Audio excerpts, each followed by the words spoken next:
My name is Ramsey Kanaan. I am 59 years old. I currently live in Ithaca, which is in upstate New York. I was born in Lincoln, I believe, in England. I was born in England. I have a Lebanese father and an English mother.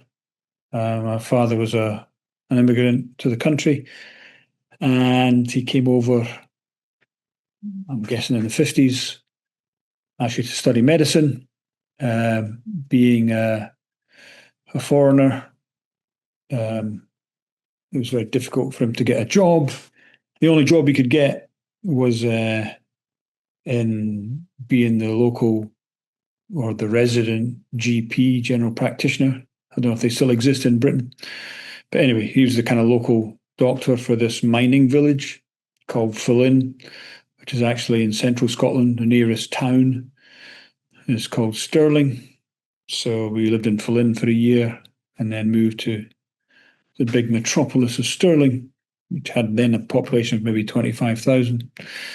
My mother was a working class woman who was the only one of her 10 brothers and sisters who made it to university, and she actually didn't go to university until me and one of my brothers were, I don't know, wee lads. So she went as a mature student, probably in her 30s, I'm guessing, with 2 kids.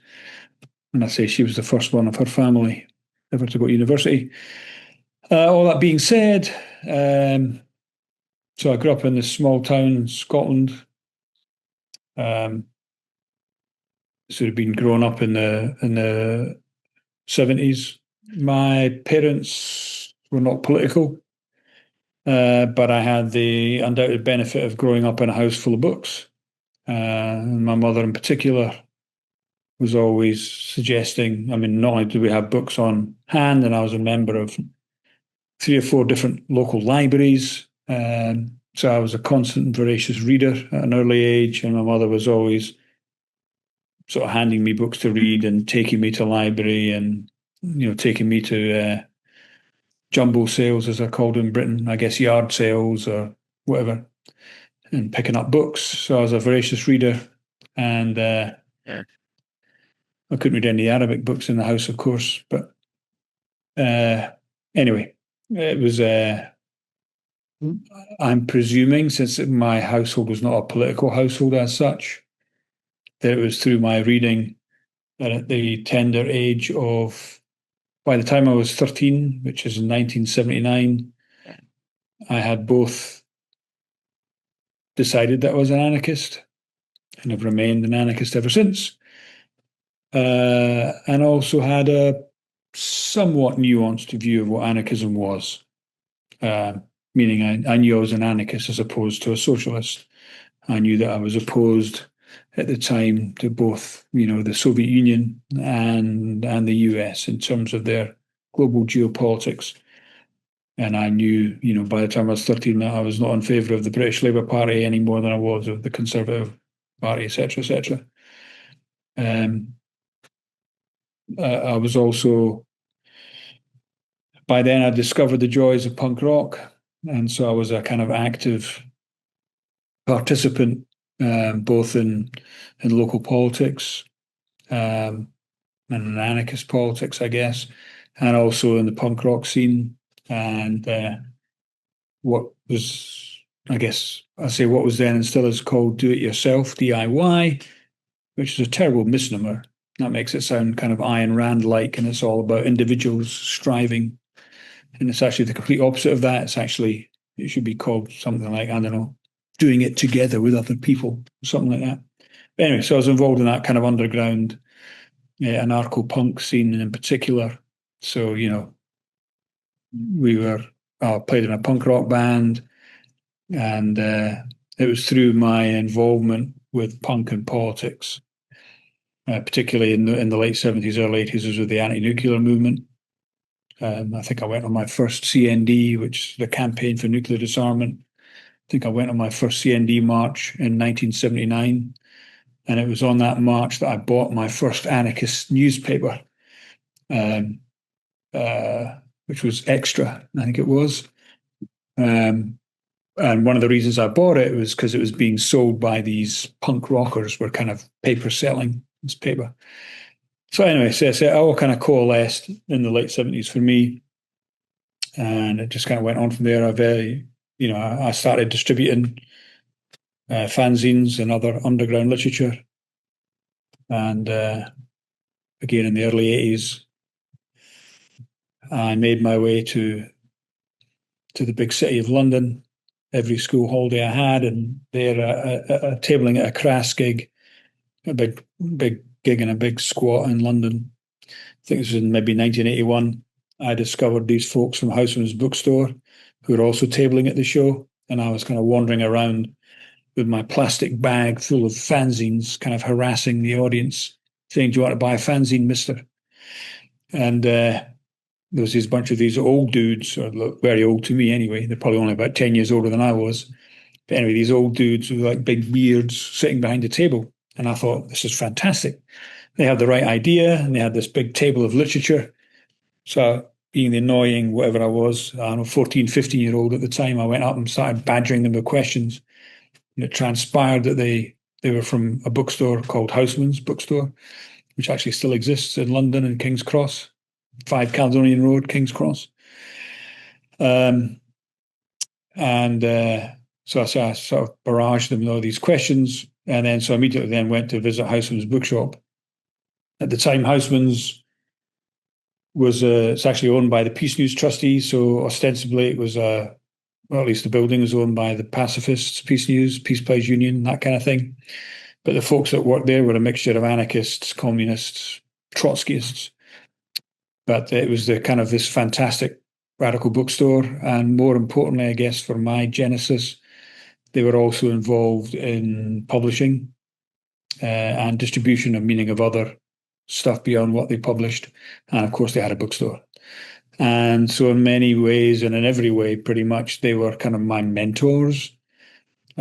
So by then, I'd already kind of started AK Press, I guess.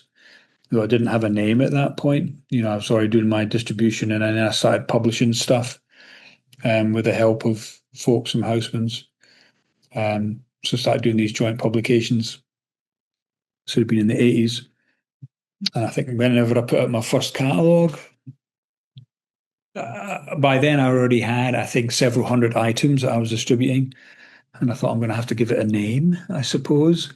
If you're going to have a catalogue, it's got to be called something, I guess. And so I just took my mother's initials, AK, and that was the official birth of AK Press. And I've been involved in the publication and dissemination of anarchist and other radical literature ever since. So it wasn't through interaction with other people. It was entirely through reading. So as I say, I grew up in a house full of books. I grew up with a family that encouraged me to read. So from an early age, from the age of 4 or 3, or whenever I learned to read, I was reading constantly. As I mentioned, I was a member of 3 or 4 different libraries. So every weekend I would either walk to the library if it was walkable, or my mum would drive me to other libraries.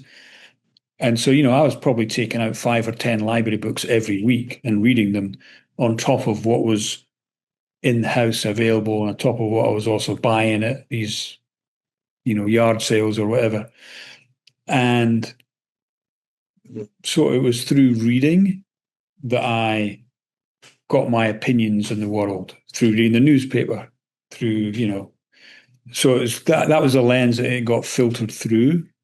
And, as a kid, like most little kids, I was obsessed with war.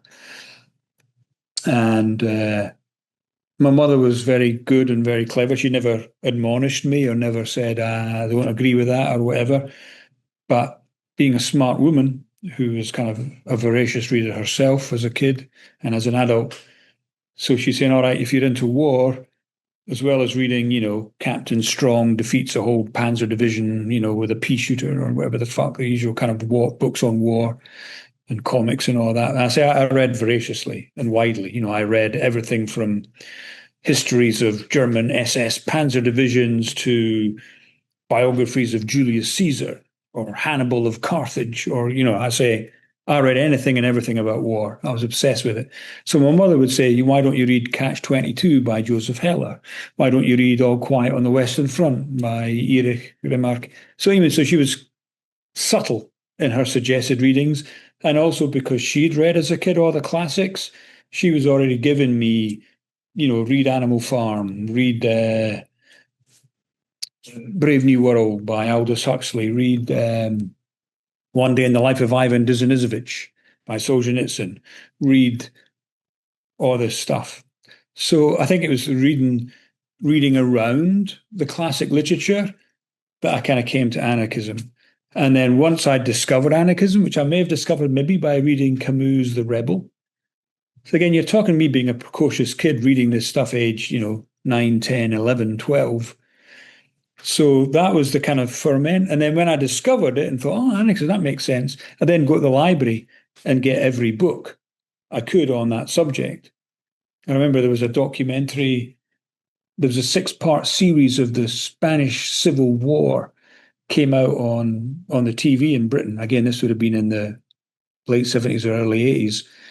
And they produced, as they often do, like PBS and all that does over here, they produced a companion book to the 6-part series. The companion book had this big bibliography because there was a 6-part series. And I think at least 2 of the parts were on anarchism. Obviously, since anarchism was such a huge part of the Spanish Civil War and you can't ignore it. I think they had one whole segment on anarchism, then another one probably on labor, which again was obviously largely on the CNT. So I just went through the bibliography. I didn't go through the bibliography of the one on the Phalange or the fascists or the liberals but I went through the bibliography and picked out every fucking book and then just went to the library in Stirling, small town Stirling. And of course, they didn't have any of the books. But the beauty of a public library system is they could order them all for me. Do you know what I mean? So I just started reading all this stuff. But I say, being a precocious little bastard, I'd already kind of more or less, as a kid, took on those ideas or that stuff. So when I was reading the classics, when I was reading Emma Goldman or Kropotkin or whatever, they kind of mainly just made me nod my head. It was actually reading, again, as a kid, as a teenager, 14, 15, 16, it was when I discovered Noam Chomsky and Murray Bookchin. They're the ones that really made me think, kind of more than just kind of nod my head. And yeah, of course, I'm against the state, or of course, I think people get on better if they cooperate or all that. So it was Bookchin and Chomsky which really made me think. And the other thing that really made me think and kind of turn my head around was reading a lot of feminist literature. Again, as a kid, as a teenager. This is why I'm still living at home when I'm, 14, 15, 16. So, reading both the kind of fiction, people like Marge Piercy or Ursula Le Guin, and also reading non-fiction. I remember reading Simone de Beauvoir's The Second Sex. So, like I say, I was reading widely, and I think it was my distillation of. And then, as I say, I was involved in the anarcho-punk underground. So from the late 70s onwards, I'm reading the back of Crass albums or the Poison Girls, and then I'm also, when in the late 70s, early 80s, I say I'm actually coming in contact with actual anarchist literature. And once I discovered Howson's Bookshop, they then turned me on to Freedom Bookshop, which is still going again in London. So I was, interacting with actual literature. I was then buying anarchist books and anarchist pamphlets, anarchist magazines. So, and at the same time, I was actually, taking part. I mean, insofar as one can as a 15-year-old. As I say, when I was, when I met the folk from Houseman's, I was maybe 15. But I say I was already part of that underground then, or that political and cultural scene. Do you know what I mean? I met them because I was also selling stuff by that age. So I say it was just that kind of osmosis. I also had a couple of my kind of high school buddies, people that we used to hang out and play football, meaning soccer every day after school. they were also, a couple of them, so my closest friends were also very political, but for them, they were into the Labour Party. So they were kind of mainstream left liberal politics, I guess you'd call it. But they were also hence into the campaign for nuclear disarmament and, so in that sense, I found my, if not my peer group in terms of my politics, my some of my buddies that I grew up with also kind of became political. So at least I was swimming in political waters and hence could delineate myself as opposed to them or their politics and their ideas, if that makes sense. But, given that most of anarchism is actually common sense, I say most of it was just common sense. I say when I encounter it, I think, yeah, no shit. Of course, that's what I think or I agree with. I say it was reading the feminist writers and the Butcher and Chomsky, which really kind of made me add some nuance to that thought. The other thing that really shaped my politics and my beliefs was actually reading a bunch of Marxists. So again, at the same time, I'm also reading the main influences on me, again, as a teenager, beyond the anarchist stuff, was actually E.P. Thompson, Marxist historian. Most famously, he wrote The Making of the English Working Class, which is the book which actually talks about class, the formation of class, and equally importantly, class consciousness and what it means, and that these things are not static, that they're a process, and they're an ongoing process. Hence, his title of the book is The Making of the English Working Class. So I say it's reading the Marxist writers, particularly E.P. Thompson, and then the second one that had a massive impact on me as a kid was C.L.R. James. So in effect, I'm reading these dissident Marxist writers.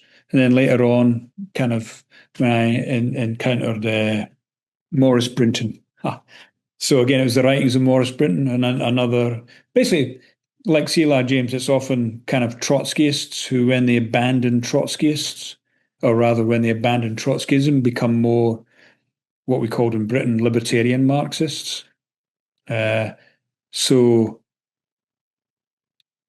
reading them again made me think a lot about the kind of things which anarchism, or at least the anarchist classics, either doesn't cover or is not so good on. And again, so my politics have always been, I think, as anyone ought to be, very pluralist, in that I'm taking the good stuff from wherever I can find it. To me, again, as an anarchist or as an anarchist communist, I mean, that's the foundation, but I would include as part of that foundation and that analysis, I'd say, the best parts of Marxism, for sure. Well, there's two things you're talking about here, right? One is, what is anarchism? And secondly, how would you explain it? Now, I'm actually very sectarian and doctrinaire when it comes to anarchism. I think anarchism is a particular set of beliefs and practices, and I think a bunch of other beliefs and practices are patently not anarchism. Just because someone calls himself an anarchist is a meaningless statement. My explanation of what anarchism is and is not is the same as how I'd explain it to another person or group of people. And again, how complex or detailed the answer would be is depending on whose one audience is. But fundamentally, as I said earlier, we used to call ourselves in Britain in the 1780s, we used to call ourselves class struggle anarchism, which I think is a very good term, as opposed to all the other isms or variants of anarchism that are going around. And that's because for us, class is primary.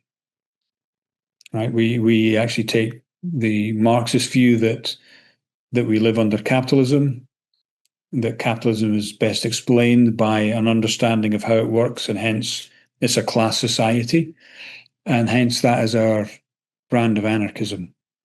We called ourselves class struggle anarchists because if you take that understanding of how capitalism works, it's it's not just a philosophy, it's a practice and a series of practices, because without that struggle, nothing's going to change. It's not just it's not just an armchair philosophy.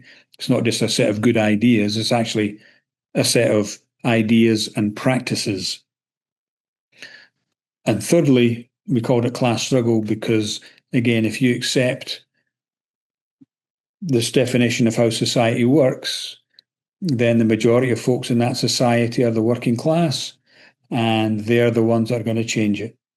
We're class struggle anarchists because we don't believe that a set of leaders or a set of people with the right ideas are going to be the one that tell the rest of us what to do. So a different way of saying that, or a different way of articulating, again, this would be to people that are somewhat politically conversant, would be the self-emancipation of the working class. No one's going to do it for us. We're going to do it for ourselves. All the stuff about mutual aid and all that common sense, well, that's just, again, that's common sense. That's not going to get us to that better society, though. So again, it's both an understanding of how society works and a set of theories and, more importantly, practices of how to change that society. So again, for me, by definition, hence, that excludes anyone that does not have that understanding, shall we say, or that analysis of how society works and how capitalism is organized. So people that call themselves green anarchists, or that have a different understanding, or people that don't believe in class struggle, to me, they're not anarchists. And again, I started off this by saying this is me being sectarian. It's actually not being sectarian. It's actually me positing that ideas actually matter, that ideas mean something, and that we actually have to be clear about what they mean and what they say. The people that I disagree with, or disagree with their analysis or their understanding, I'm not saying that they are not comrades. We can still work together, and we may still have the same ultimate goal, if that ultimate goal is the destruction of capital and the state and creating a freer society. But again, they're not anarchists, and that's not anarchism. That's okay. I say many of my comrades are Marxists, but we share that same goal of a so-called communist small c society, each according to his needs and each according to the abilities. That was Karl Marx. Anarchists all agree with that, presumably. If anarchism is to mean something, it actually has to mean something, not whatever you want it to mean and however you want to interpret it. Anarchism has a certain history. It has a body of ideas, it has a body of practices. That means something. To claim that you're a post-anarchist, and hence you're beyond that, that's bollocks. And that's not anarchism. Call it something else. It's not post-anarchism, it's something else. To say that you're a nihilist, whatever, dude, that's something else. It's not anarchism. There's not a prescription for what anarchists should do or should be doing. I mean, I've always been a firm believer to encourage people to do what they feel able and comfortable doing, rather than to